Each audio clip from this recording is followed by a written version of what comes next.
నమస్తే అండి, మీ పేరు? వెంకటరెడ్డి. వెంకటరెడ్డి గారు. ఇప్పుడు చంద్రబాబు నాయుడు వచ్చి 5 నెలలు అవుతుంది కదా, ఎలా ఉందంటారు? బాగుందండి. అంటే ఏ రకంగా బాగుందంటారు? అన్నీ బాగున్నాయి. ఉమ్. ఇది అంటే ఇస్తానన్న 6 పథకాలు ఏమైనా పథకాలు వస్తున్నాయంటారు ఇప్పటి వరకు?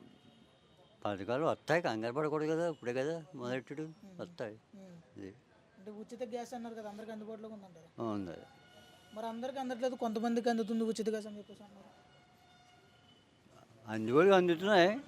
అది సరుకుల రేట్లు బాగా పెంచేసాడంట కదా చంద్రబాబు నాయుడు వచ్చి. చంద్రబాబు వచ్చిన తర్వాత ఏం కాదు, అక్కడ పంటలను బట్టి ఉంటాయి. చంద్రబాబు వచ్చిన తర్వాత పంటలు కాదు. జగన్ ఉన్నప్పుడు కూడా పంటలు పండితే బాగా మందంగా ఉంటాయి. పంటలు లేనప్పుడు ఏమవుతుంది, గిరాగ్గా ఉంటాయి.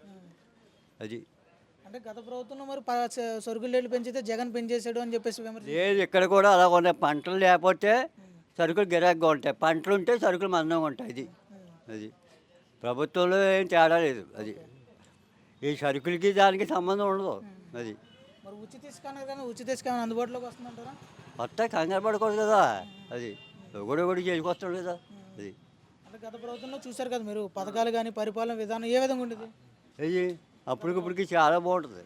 అది అప్పుడు ఎలా ఉండేదండి అంటారు? ఎలా ఉంటాడు, చాలామంది ట్రబుల్ పడ్డాం. అది అంటే సగులు పడ్డం అంటే ఏ రకంగా అప్పుడే బాగుందని చెప్పేసి అంటూ ఉంటారు. అంటారు, అందువులకి అందిని. అది అది సామాన్యుడికి ఏం అందలేదు. అది మరి ఈయన వచ్చాక ఏమైనా మారిందా, అలా ఉందంటారా?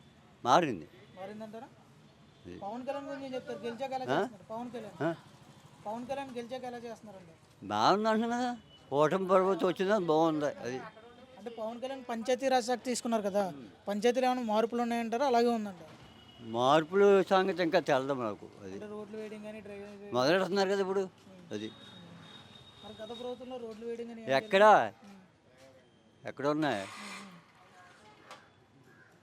గోతులు పడి వెళ్ళి కూడా మేము. అది మరి గత ప్రభుత్వంలో పథకాలు ఎలా ఉండి అంటారు, ఏ విధంగా ఉంది? అందరికి అందినాయి అంటారా? అందువులకి అందిన అని చెప్తుంది కదా, నాయకులకి అంది. అది నాయకులకి అంది. అంతే, చిన్నోళ్ళకి ఏమీ లేదు. మరి పేద ప్రజలకు మేము మంచి చేసామని చెప్పేసి అంటాం. వేసాడు బతారు కదా, ఎప్పుడు అంతే అలా ఉంటారు. అది అంటే గత ప్రభుత్వానికి ఈ ప్రభుత్వానికి తేడా అంటే ఒక ముక్కలు ఏం చెప్తారు మీరు? ఏమీ లేదు, ఈ ప్రభుత్వం వచ్చింది బాగానే ఉంటుంది. ఎదరది ఇంకా బాగుంటుంది. అన్నీ చేసుకొస్తున్నాడు కదా, 5 నెలలు 4 నెలలు అయింది వచ్చి. అప్పుడు ఏం తెచ్చిపోతాయి, ఇంకో సంవత్సరం ఆగితే తెలుస్తుంది. అది మరి చంద్రబాబు నాయుడుతోనే డెవలప్మెంట్ సాధ్యం అన్నారు కదా, ఇప్పటి వరకు ఎంత చేస్తున్నారంటారు? చేస్తున్నారు కదా, ఒకటిని అన్నీ చేస్తాడు, కంగారు పడకూడదు. ఇంకా 4 సంవత్సరాలన్నర ఉంది, చేస్తాడు. అమరావతి వరకు ఇంకా స్టార్ట్ చేయలేదు అని చేస్తారు, కంగారు పడకూడదు. మరి ఇది అది ఒకటి చేసుకొస్తున్నారు కదా. ఇప్పటి వరకు అయితే బాగానే ఉందంటారు కదా. ఇప్పుడు మట్టుకు బాగానే ఉంది. అది